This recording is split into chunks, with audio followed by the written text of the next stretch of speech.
Važiuojam protestuoti garso izoliaciją po išklijavimo darbų. Matuosim prie 60 km greičių, matuosim prie 120 km greičių.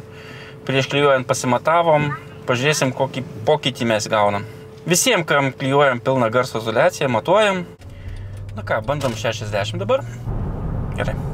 Jo, tai dabar pagrindinė, kas girdisi, tai švilpimas. Prie 120 km greičių, tai yra prieš šviesiai žalia triukšmas, 3,9. 7 decibelai. 7 decibelai daug. Sakykime, prieš 60 tas skirtumas daugiausiai yra iš padangų, iš kelio dangos.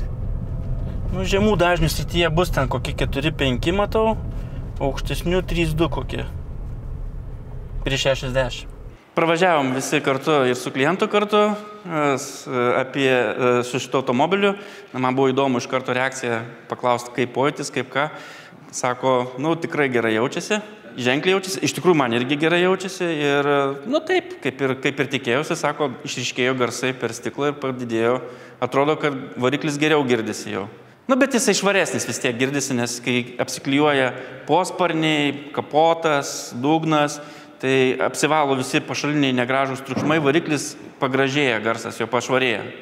Baigtas projektas, laukiam kitų.